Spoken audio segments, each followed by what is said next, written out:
chegamos ao nosso último áudio do Evangelho de João, minha gente. Tem noção que a gente ainda nem terminou a primeira quinzena de janeiro e já lemos 2 livros da Bíblia? Claro, depois do finalzinho desse áudio, porque nós ainda vamos ler aqui os 2 últimos capítulos de João, mas o fato é esse. Nós lemos a primeira epístola de João lá no dia 1º de janeiro, que se você está acompanhando e vai lembrar, é um livro bem pequenininho, são 5 capítulos só, e a gente leu esse livro inteiro no dia 1º de janeiro, e desde o dia 2 nós estávamos lendo o Evangelho de João, que vamos concluir hoje. Ou seja, já pode celebrar aí a conclusão de 2 livros da Bíblia. E por que eu estou batendo tanto nessa tecla, gente? Porque é fundamental a gente celebrar mesmo aquelas conquistas que podem parecer pequenas. Por quê?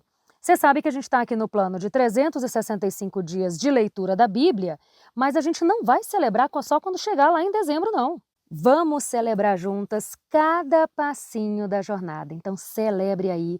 E sem mais delongas, vamos começar então o nosso capítulo 20 do Evangelho de João.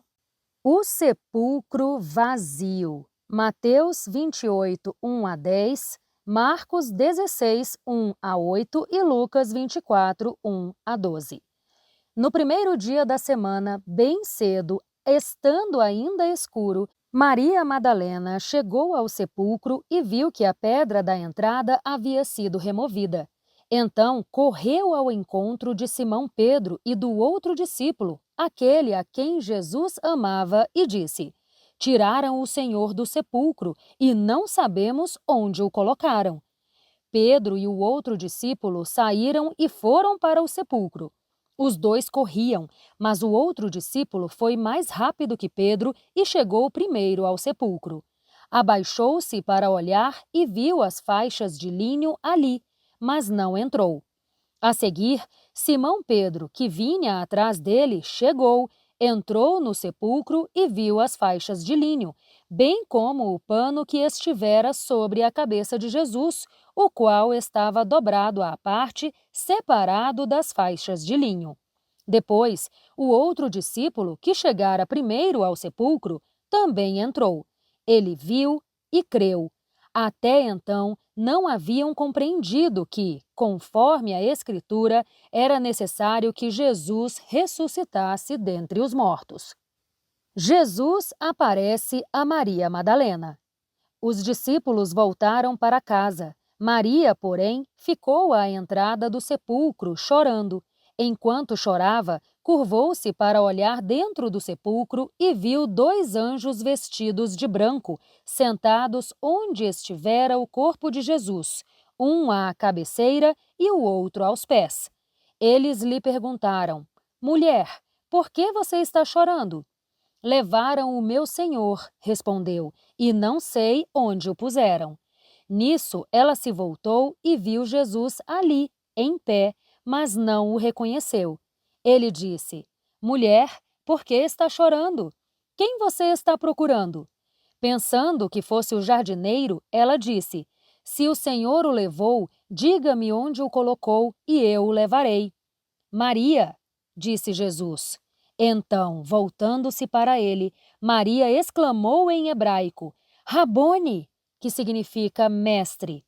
Jesus disse: Não me segure, pois ainda não voltei para o Pai. Vá, porém, aos meus irmãos e diga-lhes: Estou voltando para o meu Pai e o Pai de vocês, para o meu Deus e o Deus de vocês. Maria Madalena foi e anunciou aos discípulos: Eu vi o Senhor. Então, contou-lhes o que ele lhe dissera. Jesus aparece aos seus discípulos. Lucas 24, 36 a 49. Ao cair da tarde daquele primeiro dia da semana, estando os discípulos reunidos a portas fechadas, por medo dos judeus, Jesus entrou, pôs-se no meio deles e disse: Paz seja com vocês. Tendo dito isso, mostrou-lhes as mãos e o lado. Os discípulos alegraram-se quando viram o Senhor. Novamente Jesus disse: Paz seja com vocês. Como o Pai me enviou, assim eu os envio.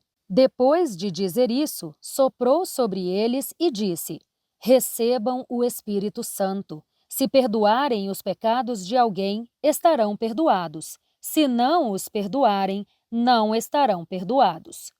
Jesus aparece a Tomé. Tomé, chamado Dídimo, um dos 12, não estava com os discípulos quando Jesus apareceu. Os outros discípulos lhe disseram: Vimos o Senhor. Ele, porém, lhes disse: Se eu não vir as marcas dos pregos nas suas mãos, não colocar o dedo onde estavam os pregos e não puser a mão no seu lado, não crerei. Uma semana depois, os seus discípulos estavam outra vez ali e Tomé estava com eles. Apesar de estarem fechadas as portas, Jesus entrou, pôs-se no meio deles e disse: Paz seja com vocês. Jesus disse a Tomé: Coloque o seu dedo aqui, veja as minhas mãos.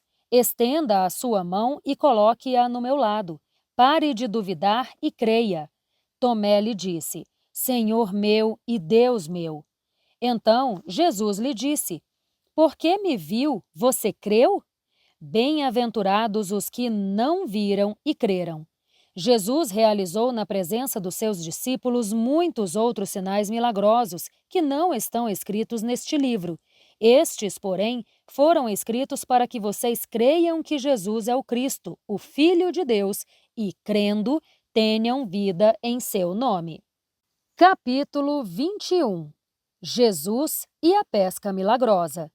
Depois disso, Jesus apareceu novamente aos seus discípulos à margem do mar de Tiberíades.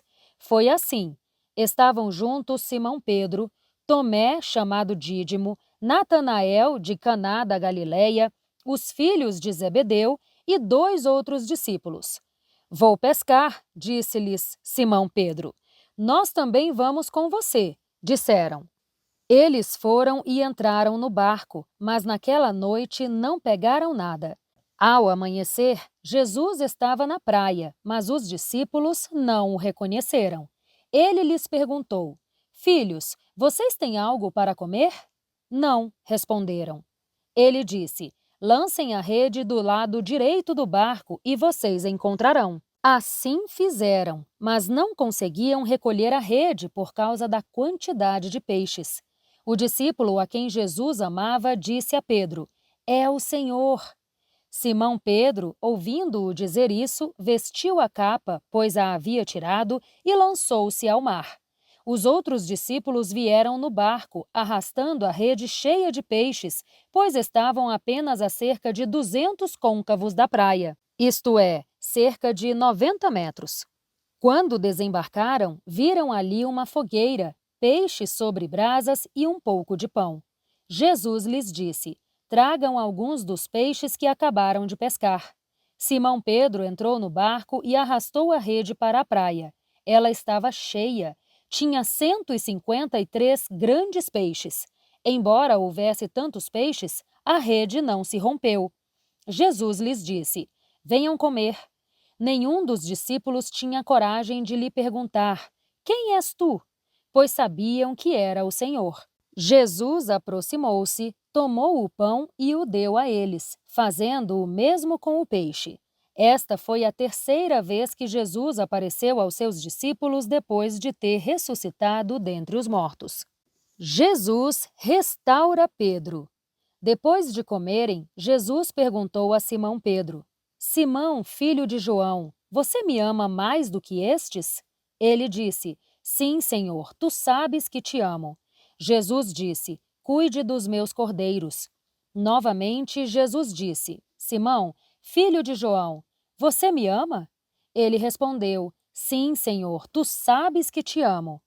Jesus disse: Pastorei as minhas ovelhas. Pela 3ª vez, ele lhe disse: Simão, filho de João, você me ama? Pedro ficou triste porque Jesus lhe perguntou pela 3ª vez: Você me ama? E lhe disse: Senhor, tu sabes todas as coisas e sabes que te amo. Jesus lhe disse: Cuide das minhas ovelhas. Em verdade lhe digo que, quando você era mais jovem, se vestia e ia para onde queria, mas quando for velho, estenderá as mãos e outra pessoa o vestirá e o levará para onde você não deseja ir. Jesus disse isso para indicar o tipo de morte com a qual Pedro glorificaria a Deus. Então, lhe disse: "Siga-me." Pedro voltou-se e viu que o discípulo a quem Jesus amava o seguia. Este era o que estivera reclinado sobre o peito de Jesus durante a ceia e perguntara: "Senhor, quem te irá trair?" Quando Pedro o viu, perguntou: "Senhor, e quanto a ele?" Jesus respondeu: "Se eu quiser que ele permaneça vivo até que eu volte, o que isso importa a você? Quanto a você, siga-me." Foi por isso que se espalhou entre os irmãos o rumor de que aquele discípulo não morreria. Jesus, porém, não disse que ele não iria morrer. Apenas disse: "Se eu quiser que ele permaneça vivo até que eu volte, o que isso importa a você?" Este é o discípulo que dá testemunho destas coisas e que as escreveu. Sabemos que seu testemunho é verdadeiro. Jesus fez também muitas outras coisas. Se todas elas fossem escritas, penso que nem mesmo no mundo inteiro haveria espaço suficiente para os livros que seriam escritos. E com isso nós terminamos não só mais este áudio, mais esse trecho de leitura, mas todo o Evangelho de João. E agora sim é aquele momento que você não só pode, como deve celebrar a conclusão oficial de mais um livro da Bíblia. E se essa leitura tem te feito bem, não deixa de compartilhar, chama outras pessoas para se beneficiar dessa leitura, desse plano de leitura ao longo de todo um ano também. Lembra que o que é bom é para ser compartilhado. E se tem uma coisa que vale a pena a gente compartilhar e espalhar aos 4 cantos do mundo, minha gente, é a palavra de Deus. Te espero aqui amanhã, então, para a gente dar mais um passinho nessa leitura da Bíblia e amanhã nós começaremos o Evangelho de Mateus. Um grande beijo e até lá! Tchau, tchau!